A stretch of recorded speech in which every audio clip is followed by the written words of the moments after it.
We've got a first-timer here on episode 230 of the Love in Lebanon podcast. While it's Lebanon senior Sam Hornbecker's first time behind the podcast mic, it won't be his last. The city's communication intern shares his thoughts on the school corporation's internship program and what the opportunity has meant for him and his classmates. As a member of the football team, we couldn't resist the chance to ask Sam about the success the Tigers have had on the field so far this season either. Episode 230 of the Love in Lebanon podcast starts now.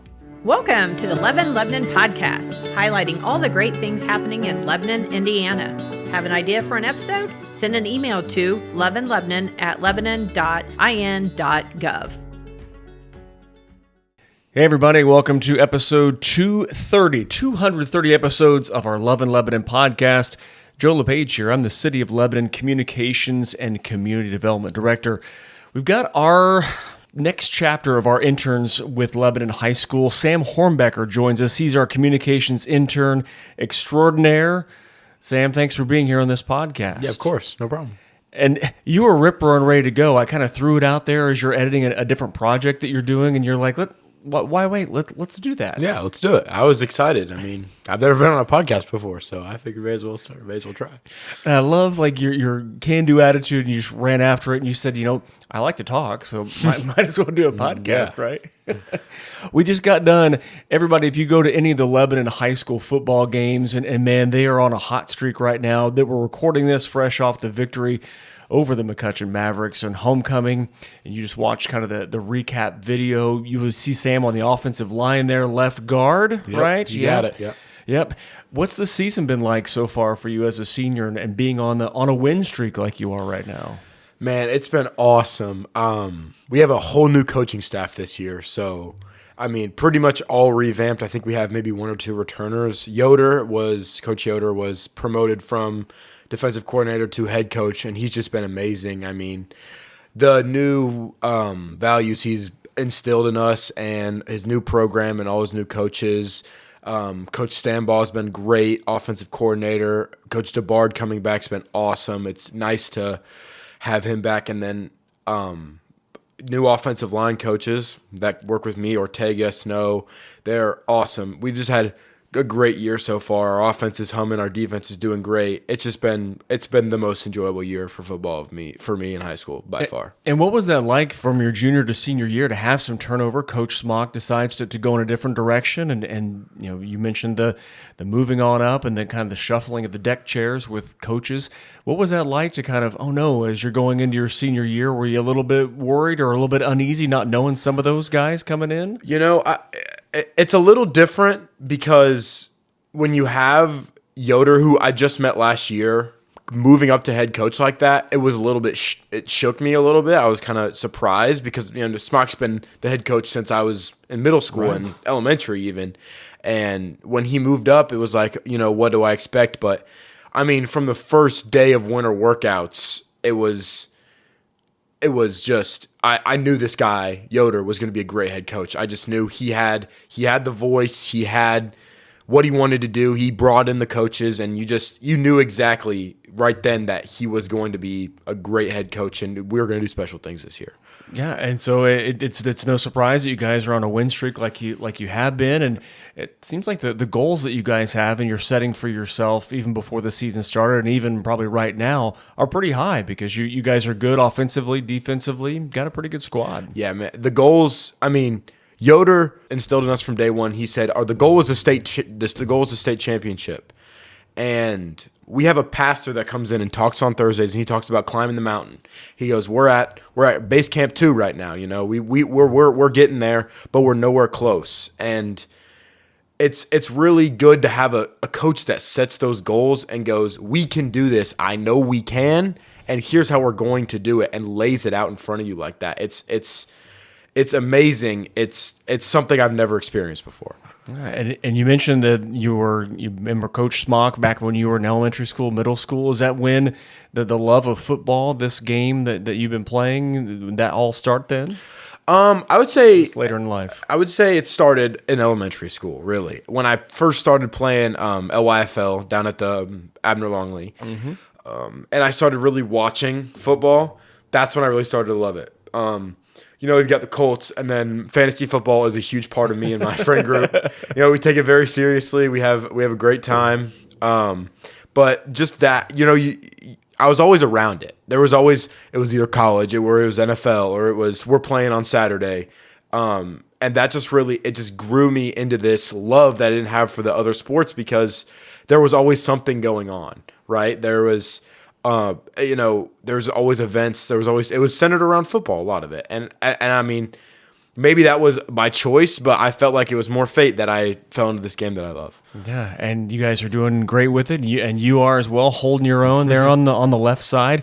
And everybody, we're talking with Sam on episode 230 of our Love in Lebanon podcast, kind of starting to talk about sports, but we're going to transition to school and internships and things like that. But you may hear Sam and some of his buddies, we talked about the goals that you have for this internship, and this may be like a regular thing. You may be bringing on some of your friends or fellow student athletes or other folks just to chat, and you be the host and have them on your pod. Yeah, that'd be amazing. It's that goal of being in the sports media industry was kind of always a dream, because I knew I was never good enough to play high-level college. Like, I'm never good enough to go to the NFL, but I always wanted it to be in my life. Mm-hmm. I always wanted it to be a part of what I do when I grow up, because it's what I love.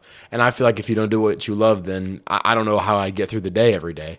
And doing that and having that be a part of my life is just so important to me. So and this is a great building block, this internship that I'm doing right now with you. It's just a great step in that direction to be able to do that when I grow up. Kind of climbing that mountain. Yeah. And I don't want to date myself too much, but everybody, if you're listening to this podcast, I'm really into athletics as well. And so that's one of the things that Sam and I have in common here as the internship process continues here with Lebanon High School in the city of Lebanon. When I grew up, it was all about watching SportsCenter. It was all about the anchors, and it was the Dan Patrick guys. It was Craig Kilborn and Rich Eisen and Stuart Scott. I mean, that's kind of the frame when I grew up. With you guys, it's not so much. Are you watching clips on YouTube of different highlights? Are you falling in love with the sport that way and how it's presented, or how do you, as a young person, a different generation of sports fan, how do you kind of get it? Because it's less about SportsCenter so much now with Screamin' A and all that stuff. But there's definitely still a part of me that watches network television that's like, it's nice to see these guys talk about it. But with all the social media and stuff, I feel like the way I really fell in love with it was clips of not only sports, but the commentators. I was able to really hear them because you can hear it multiple times. You can watch the clip over and over. So when you watch the clip the first time, you're like, oh, that's a great catch, or that's a great basket that they shot. But then you hear what they said over it, and you're like, that was great commentary. That's something that's going to be in a montage in the next 5 years of this is such a good call, right? Yeah. And I was like, I would love to be the guy who's making that call, or the guy who sets up that call, or something like that. And I always thought that's how I fell in love with it, was through that. And this is one of the things you would like to do with the internship. Can you kind of tell the folks that are listening to this podcast some of the things that you maybe want to do as part of this internship, and maybe what you've done so far, perhaps? So right now I'm working on a project. I'm finishing a story that I'm doing about advanced physical conditioning, or weights, at my school. And I'm telling it like I'm a news reporter, like it's going on the nightly news. And what I'd like to do through this internship is really get my foot in the door in the sports media industry. Like, we talked about setting up and going shooting an IU basketball game, or going and shooting JV football, or maybe even basketball later in the winter. And I would really just like to explore all my options in that area, and know what I want to do when I grow up, know what I'll fall in love with. Mm-hmm. Right. And it's kind of the sports marketing thing that you're with, or something along the lines of broadcast and things along those lines. You've got your kind of next step all picked out. You know where you want to go. Mm-hmm. IU, yep. Yeah. And the mayor hasn't kicked you out of this office yet, and it hasn't kicked me out either. I've got IU stuff around here, and the mayor is obviously a Purdue Boilermaker backer. And what are you kind of wanting to be able to maybe do as a career? When you grow up, Sam, what would you like to be? I think a color commentator is very it's attractive to me. I see there's clips all over the internet of what these guys do to prepare, and it is a very it's you're on the road a lot, you're doing a lot of stuff. you have to write notes about every team and every player and know exactly what's going on. But it's just so intriguing to me because you immerse yourself in the game so much. And that's what I do right now. Like, that's when I'm watching film, when I'm playing the game, when I'm going to practice. It just seems very similar. I mean, not physically, but mentally like that. Knowing everything about every player and knowing what's going to happen in the game and being able to predict and, commentate on what's happening. And it kind of goes back, to be honest, one of the things that you said earlier on in this podcast was what you'd heard about preparing and setting those goals and climbing the mountain, that type of thing. It seems like this is all kind of part of that journey, like the next step as you're climbing this mountain that is your life. Yes, that's very similar. It's when I'm going and climbing the mountain and I see people at the top that are doing what I want to do, it just influences me to go get that and do something that I can do. And like I said, this internship's a great building block from that. Yeah. Yeah. Well, how weird was it though, the first time that you went out to shoot and being able to kind of do that and being able to kind of feel a little bit weird, like you were kind of, it was weird because you stop forgetting that you're taking video, but that these are real people, that you're taking videos of people that are actually doing something. And it's more like, oh, how can I get the best shot? What's going to look the best? How's the lighting going to look on this shot? And stuff like that. It's just, you forget that you're in the real world and I went to shoot a class at my high school and I was shooting one of my best friends. So it was hard to remember that, I'm going to go watch football with him in 3 hours, right? Or play football with him in 3 hours. And it's just hard to remember that because you're so focused on what's going to be the best for what you're doing. Yeah, it does take a little bit of practice. I think the first shoot we went on, just kind of walking through bare bones basics of shooting was at the park, and then you're able to do that on your own. It's just that unique experience, and it's one of those things that for me has never gotten old. It's just one of those unique things, and I love that's kind of getting you too. Yeah. Now, if we can, you're further up the mountain on this journey of life here on episode 230 of our podcast. You're a senior at high school. If we can rewind the tape a little bit, what was it like growing up in Lebanon, going through elementary and middle school, and right now there's construction at the high school, all that stuff. But what was it like growing up here? I mean, it was amazing. It was great. The events that we have, the stuff, especially for littler kids, like not high schoolers, but like, the 4th of July parade, the Mischief on Meridian, stuff like that. It really draws, like, I wouldn't say it draws like older kids, but it really draws the younger crowd. And there were incredibly important things that happened in my life. It was just, watching the fireworks on 4th of July and doing anything goes when I was younger. It was amazing. All the events that happened around Lebanon, it was amazing. Is there one of those things that you look back fondly on growing up here in Lebanon? For sure. You kind of lose track, and that this kind of the time has gone pretty fast. Yeah, I mean, it feels like just yesterday I was in elementary school, and now I'm gonna graduate in 6 months. So it's when you really sit here and look at it like that, it's crazy how fast the time goes. And I can't believe it, yeah. And did you ever think that on the school, it seems like all of them, either there's a new Central Elementary. Did you go to Central? I did. Okay, I did. You did. Yep. Right on. So the school you went to is no longer in operation as a school. There's a brand new one now with that new school smell. That like the middle school's getting worked on, the high school's getting worked on. What do you think about all the change that's going on? I think it's amazing, and the thing I can equate it most to is Zionsville and Carmel and Westfield and places like that. When you see these places with brand new looking schools and new field houses for their sports at their high school and new middle schools that look like they just got done, it really shows the growth, because I feel like when I was growing up here, you always looked at Zionsville as like, Indianapolis almost. It was industrialized. It was farther along than we were. We were just a little small town, and it's crazy to see how far that we're coming to where we get these new resources for all the kids and sports and athletes that are growing up here, and people that are going to experience Lebanon in a whole different way than I did when I was 5 to 17.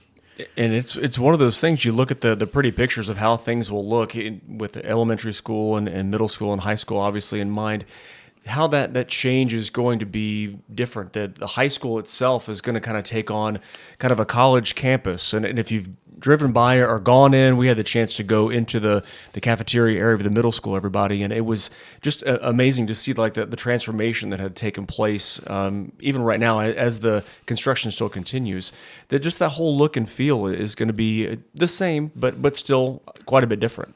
I mean, the best thing I can compare it to is the high school. The high school cafeteria, it's bigger. I mean, I remember when I was in middle school, we had like 5 tables on the left and right side, and then like they used like the auditorium type room, and they had circled chairs and tables in there. And now it looks like the high school. I mean, it's big. There's 4 or 5 lines to get fit. It's insane. It looks. I mean, our middle school is going to become our high school, and our high school is going to become almost like a college campus with the field house and the improved gyms and everything that's coming. It's nuts, really. Yeah, and there's like a kind of an outdoor courtyard that you can kind of have maybe classes or smaller discussions or just places to be and do all that stuff. It's pretty amazing what's taking place there.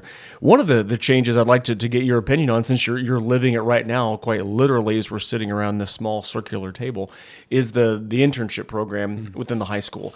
And I remember when this really got going, Mrs. Scott had that from its inception, from the very beginning, and it kind of started small, but it seems like just about every senior at Lebanon High School is now at least given the opportunity to have an internship somewhere. When did you first hear about the whole internship program, and how did we get kind of linked up? Miss Dennis does it now, and Coach Stanball kind of helps out with that as well. I think when I first heard about it was when my sister was doing it. So I was a sophomore. I didn't really know about it until then, but then she was like, yeah, I go to with him every day instead of going to school for the last 2 periods. I'm like, well, that sounds awesome. I would love to leave school for 2 periods. And then, last year, obviously, I knew all the seniors that were doing it and all the places they went. And then when I went and sat down with Mrs. Scott and Mr. Stanball, and in the spring of last year, it was April or March, and they sat me down and like, what do you want to do when you go to your internship? I was like, I want to be in media, and more specifically sports media. So they tried to get me in as the reporter, couldn't. Tried to get me in at 59, couldn't. And they were like, well, Joe, he used to work in TV. He could probably help you with that. And then it's just been amazing ever since. You've given me the resources to do anything I want, basically. So, and I appreciate that, and you've been awesome to work with, and I can't wait to see what you do as part of not only this internship, but moving on to the best school in the state and being able to do a lot of those great things too. The future is bright, buddy. But how do you feel about that opportunity, for what that does for all you seniors, not only for your sister a couple of years ago, but what that does for you now, where you can kind of dip a toe into these careers before maybe going further down and spending more of your own or mom and dad's money to go down a college route that may not be the one that you will end up on? Yeah, I think it's the best thing that the high school does, frankly. It gives seniors who are about to enter either the workforce or college or trades the opportunity to sit here and say, okay, what do I want to do if I don't know what I want to do? Or if I do want to know what I want to do, am I going to like what I do? And so, you can go into finance, insurance, law, media. Josh is at the police department in Whitestown, Joshua Parks. Jacob Jones is in construction. There's a lot of people and different things that you can do and really explore and know exactly what you want to do. So when you're going to college, you're not waiting a year in exploratory studies and saying, what do I want to do? When you can do that right now in high school and go to different things and go to different internships. And I know I'm not personally going to do this, but you can intern one place for one semester and then intern one place for another semester and really, really see what you want to do and find out if there's something you like out there. Yeah, and we've heard where there are young people that after the first semester, you're given that option to do a second, but they've said, no, I realize I don't want to go down this route. And that's nothing against where they've interned. It's just one of those things where I got into it, and thankfully, I'm able to say, no, give me something else, and they're able to find something else. That's got to be so helpful and kind of reassuring that they actually know that they're on the right path. Yeah, I think it's great because, like I said, you're not wasting time. Yeah, I mean, there's only so much that we get, 18 to 22 to really figure out what we're going to do. And when you can knock that out when you're 17, it's a lot better because you're not wasting money and you're not wasting that valuable time. And I mean, in that window. So, dumb question, easy question for you. I'm guessing you would recommend the whole internship 100% to anybody. And I actually had a friend that didn't do it because he just thought it was going to waste his time. We couldn't convince him to do it. We all tried. And he said, it's just going to waste my time. I don't think it's worth it. And if you're thinking that, I say, okay, try it. Just try it for one semester. If you don't like it and you really think it's wasting your time that much, don't do it the second. Bail, yeah. Do electives in the second semester. But if you like it, or if okay, I don't like this, but it's good to explore what I do like, do it the second semester. Goals that you have for yourself as you're climbing this mountain, as you're wrapping up your senior year, whether it be in the classroom or on the football field, what kind of goals do you have? I know it's still early. We're in the first semester of your final year, but do you have the kind of goals for the school year laid out? Well, I want to get into Indiana University. That's probably number one right now. And then win a sectional championship. We were so close last year. We lost by 3 points in overtime. We were right there. And I really do. I really think we have the team and the coaches and the staff and the help that we can do it this year. I'm saying right now we can do it. Okay. Yeah, just a matter of continuing to climb that mountain one step at a time. Well, Sam, great job on your first podcast. Thank you. Fantastically done. All in one take. We didn't have to redo anything. And yeah, that's awesome. Yep. So we might be able to see you hosting your own pod. I would love to do that. Yeah, it'd be awesome. Yep. Okay, everybody stay tuned for more of Sam on the mic doing his own podcast thing. Thanks for listening to episode 230 of our Love in Lebanon podcast. More episodes coming your way. Take care.